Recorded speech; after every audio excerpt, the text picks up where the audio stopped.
Gênesis, capítulo 37. Nessa mesma época, Jacó se estabeleceu na terra de Canaã, onde seu pai tinha vivido. Essa foi a história de Jacó. Entretanto, ela continua com José, na época com 17 anos de idade, que ajudava seus irmãos no pastoreio dos rebanhos. Na verdade, seus irmãos apenas por parte de pai, filhos de Bila e Zilpa, esposas de Jacó. E José tinha o hábito de contar ao pai tudo o que os irmãos faziam de errado. Israel amava José mais que os outros filhos, porque José era o filho temporão, nascido quando Israel já era velho. Ele mandou fazer para José uma capa bordada. Quando seus irmãos perceberam que José era o filho predileto de seu pai, começaram a odiá-lo. Esse ódio chegou a ponto de nem mesmo conversarem mais com ele. Certo dia, José teve um sonho. Quando o contou aos irmãos, eles passaram a odiá-lo ainda mais. Ele disse: "Ouçam o sonho que eu tive. Estávamos todos nós no campo juntando feixes de trigo. De repente meu feixe ficou de pé, e os feixes de vocês o rodearam e curvaram-se diante dele." Então os irmãos disseram: "Certo! Quer dizer que você vai reinar sobre nós? Vai ficar nos dando ordens?" O sonho que ele contou e a maneira em que o contou os deixaram enfurecidos. Ele teve outro sonho e também o contou aos irmãos. "Tive outro sonho. O sol, a lua e 11 estrelas curvavam-se diante de mim." Ele também contou o sonho a seu pai, e este o repreendeu. "Que sonhos são esses? Por acaso eu, sua mãe e seus irmãos iremos um dia nos curvar diante de você?" A essa altura, seus irmãos estavam tomados de ciúme, mas seu pai refletia sobre o assunto. Os irmãos de José haviam ido para Siquém, onde cuidavam dos rebanhos do pai. Israel disse a José: "Seus irmãos estão com os rebanhos lá em Siquém. Preciso que você vá até onde eles estão." José respondeu: "Sim, estou pronto." Jacó disse: "Vá ver como estão seus irmãos e os rebanhos. Depois venha me contar." E enviou o filho do vale de Hebrom a Siquém.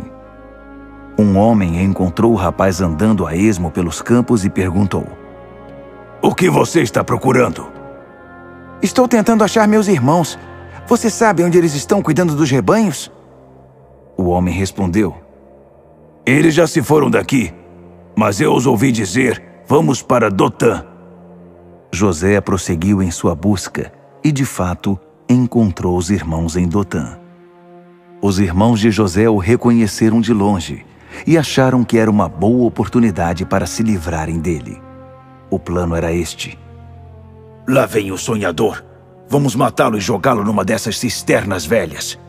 Depois a gente diz que um animal selvagem o devorou. Veremos em que os sonhos dele vão dar." Rúben ouviu a conversa dos irmãos e intercedeu por José. "Por favor, não vamos matá-lo. Nem pensem em cometer assassinato. Vamos jogá-lo naquela cisterna ali, mas ninguém vai machucá-lo." A intenção de Rúben era voltar mais tarde, tirá-lo do poço e levá-lo de volta ao pai.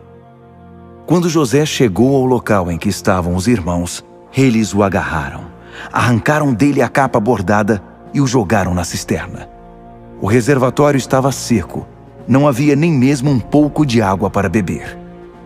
Mais tarde sentaram-se para jantar.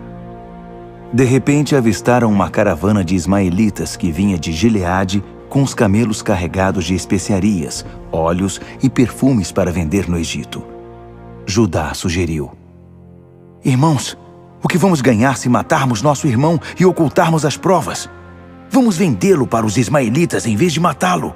Afinal de contas, ele é nosso irmão, sangue do nosso sangue." Os outros concordaram com ele. Na hora em que os comerciantes estavam passando, José foi tirado da cisterna e seus irmãos o venderam por 20 peças de prata aos ismaelitas. Os compradores levaram José para o Egito. Mais tarde, Rúben foi procurar José na cisterna, mas ele não estava lá. Então rasgou as roupas em sinal de desespero e interrogou os irmãos: O menino não está mais lá! O que vou fazer?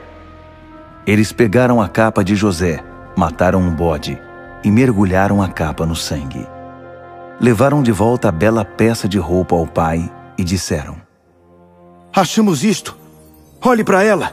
Não parece a capa de seu filho? Na mesma hora, ele a reconheceu. A capa de meu filho! Um animal selvagem o atacou e o despedaçou! Jacó rasgou as roupas em sinal de luto, vestiu-se com um pano de saco e chorou muitos dias a morte do filho. Os outros filhos e filhas tentavam consolá-lo, mas ele não queria ouvir ninguém. Dizia: Irei para o túmulo ainda chorando por meu filho. E chorava muito por ele.